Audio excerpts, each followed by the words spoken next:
ನಮಸ್ಕಾರ ಸ್ನೇಹಿತರೆ, welcome to Subbu's part two find series.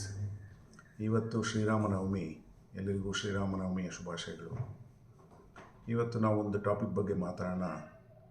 ಅದನ್ನು Albert Einstein 8th wonder of the world ಅಂತಂದರು. And the person who understands this earns it, the person who does not pays for it ಅಂತ. ಇದೇನು ಅಂದರೆ compound interest. ಅಂದರೆ power of compounding ಹೇಗೆ work ಆಗುತ್ತೆ ಅಂತ ನಾವು ಅರ್ಥ ಮಾಡ್ಕೊಳ್ಳೋಣ. ಇದರಲ್ಲಿ ನಾವು ಒಂದು ಎಕ್ಸಾಂಪಲಲ್ಲಿ ನೋಡೋಣ. ಅಂದರೆ ನೀವು ಒಂದು 1 lakh rupees ಎಲ್ಲೋ ಒಂದು ಇನ್ವೆಸ್ಟ್ ಮಾಡಿದ್ದೀರಾ ಅಂತ ಅಂದ್ಕೊಳ್ಳಿ. And you are earning 10% interest. After first year ಏನಾಗುತ್ತೆ, you get 10,000 rupees as interest on your 1 lakh. ಅದೇ ಸೆಕೆಂಡ್ ಇಯರ್ಗೆ ಹೋದಾಗ ನಿಮ್ಮ ಬೇಸ್ 1 lakhಯಿಂದ 1,10,000 ಆಗಿದೆ. ಸೊ ಸೆಕೆಂಡ್ ಇಯರ್ ಆದಮೇಲೆ you will be earning 11,000 rupees interest, because 10,000 on your 1 lakh, 1,000 rupees on your 10,000. So third year ಬಿಗಿನಿಂಗಿಗೆ ನಿಮ್ಮ ಬೇಸ್ ಬಂದು 1,21,000 ಆಗಿರುತ್ತೆ. So that's how the compounding works. ಈಗ ಇದನ್ನು ಒಂದು ಸ್ವಲ್ಪ ಡೀಟೇಲಾಗಿ ನೋಡೋಣ ಅಂತಂದರೆ, ಗ್ರೇಟ್ ಇನ್ವೆಸ್ಟರ್ ಚಾರ್ಲಿ ಮಂಗರ್ ಹೇಳೋ ಪ್ರಕಾರ it is very difficult to make 100K USD, ಅಂದರೆ ಅಪ್ರಾಕ್ಸಿಮೇಟ್ಲಿ 87 lakhs ಅಂದ್ಕೊಳ್ಳಿ. Okay, we will round it off to a crore. So 1 ಕೋಟಿ ಮಾಡೋದು ಭಾಳ ಕಷ್ಟ ಇದೆ. ಏನಕ್ಕೆ ಕಷ್ಟ ಅಂತಂದರೆ, 1 ಕೋಟಿ ಅಷ್ಟರೊಳಗಡೆ ನಮ್ಮ ವಾಂಟ್ ಸಿಕ್ಕಾಪಟ್ಟೆ ಜಾಸ್ತಿ ಆಗುತ್ತೆ.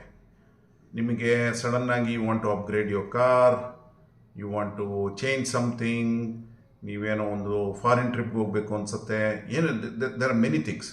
ಅದಕ್ಕೆ ಸುಮಾರು ಜನ, I am talking about only the investable assets ಅಂತಂದರೆ ಕಾರ್ಪಸ್ ಅಂತಂತ ಏನು ಹೇಳ್ತೀವಿ ನಾವು, other than your real estate or ನಿಮ್ಮ ಮನೆ, ಅದೆಲ್ಲ ನಾವು ಮಾತಾಡ್ತಿಲ್ಲ. ದಿ ಕಾರ್ಪಸ್ 1 crore ಮಾಡೋದು ಭಾಳ ಜನಕ್ಕೆ ಭಾಳ ಕಷ್ಟ. It's as good as impossible.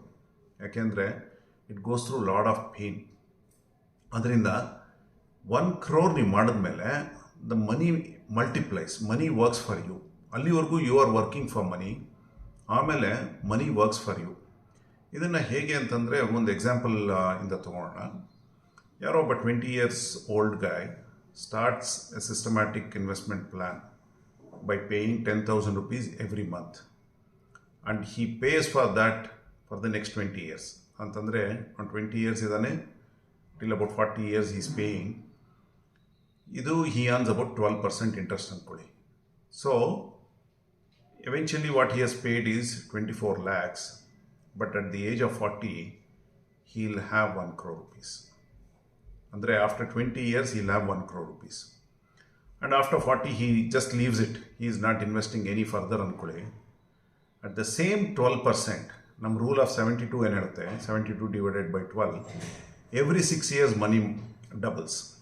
Andre when he is 46 it becomes 2 crores, and when he is 52 it becomes 4 crores, and when he is 58 it becomes 8 crores, and when he is 60 it is 16 crores. So what it took 20 years for him to earn 1 crore, the next 24 years he has earned about 7 crores. ಅಂದರೆ ಅದನ್ನು ನಾವು ಮುಟ್ಟಬಾರ್ದು, ಅದನ್ನು investment ಅಂತ ಹಾಗೆ ಬಿಡಬೇಕು, assuming that he retires at 64. ಇದನ್ನು this is the power of compounding. The power of compounding is very difficult to understand. ಯಾಕೆಂದರೆ ನಮ್ಮ mind it always goes with the simple interest. ಇದು ಒಂದು ಓಲ್ಡ್ ಎಕ್ಸಾಂಪಲ್ ಇದೆ, ಇದೊಂದು ಕೇಳೋಣ. ಇದು ಏನಂತಂದರೆ, ಒಬ್ಬ ರಾಜನ್ನ ಏನೋ ಸಮಥಿಂಗ್ ಪ್ಲೀಸ್ ಮಾಡ್ತಾನೆ. ಆ್ಯಂಡ್ ರಾಜ says I will give you whatever you want. ನಿನಗೆ ಅರ್ಧ ರಾಜ್ಯ ಬೇಕು ಅಂದರೂ ನಾನು ಕೊಡ್ತೀನಿ, ನಿಂಗೆ ಏನು ಬೇಕು ತಗೋ ಅಂತ. ಬಟ್ ಇವನೇನು ಹೇಳ್ತಾನೆ, ನನಗೆ ಅಷ್ಟೆಲ್ಲ ಬೇಡ, ನನಗೆ ಒಂದು ಫುಡ್ ಗ್ರೈನ್, ಒಂದು ಅಕ್ಕಿ ಕಾಳು ಕೊಡು ನನಗೆ. ಆ ಅಕ್ಕಿ ಕಾಳನ್ನ ಚೆಸ್ ಬೋರ್ಡಲ್ಲಿ ದೆರ್ ಆರ್ 64 squares ಇರುತ್ತೆ. ಎವ್ರಿ ಡೇ ಬಂದು ನಾನು ಅದರದ್ದು ಡಬಲ್ ತೊಗೊಂಡು ಹೋಗ್ತೀನಿ ಅಂತಾನೆ. ಆ್ಯಂಡ್ ಕಿಂಗ್ಗೆ ಸ್ವಲ್ಪ ನಗು ಬಂದ್ಬಿಡುತ್ತೆ, ನಾನು ಅರ್ಧ ಕಿಂಗ್ಡಮ್ ಆಫರ್ ಮಾಡ್ತಾ ಇದ್ದೀನಿ, and you are asking just food grains. ಈ ಅಸ್ಯೂಮ್ಸ್ ದ್ಯಾಟ್ 64 squares ಅಂತಂದರೆ okay, into 2 it's about 128. Okay, that's not a problem ಅಂತ ಹೇಳ್ತಾನೆ. ಬಟ್ ಏನಾಗುತ್ತೆ, first day he gives, 1 grain. Second day it becomes 2. Third day it becomes 4. Fourth day it becomes 8, 16. So 2 to the power of 10 ಅಂದರೆ 10th day ಬಂದಾಗ ಅದು ಬಂದು 1024 ಆಗಿರುತ್ತೆ. So ಇದು ಕ್ಯಾಲ್ಕುಲೇಷನ್ಗೆ just 1000 ಅಂದ್ಕೊಳ್ಳೋಣ. 1000 20 days ಬಂದಾಗ 1000 into 1000 ಲೆಕ್ಕ ಹಾಕ್ಕೊಳ್ಳಿ, 10 lakhs ಆಗುತ್ತೆ.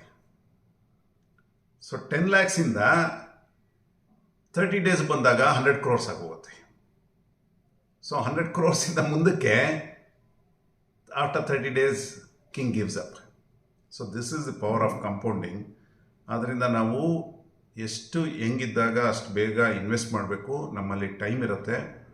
And if we leave the money to grow, ಖಂಡಿತ ವೆಲ್ತ್ ಕ್ರಿಯೇಟ್ ಆಗುತ್ತೆ. This what I wanted to convey. Thank you so much. Thanks for watching.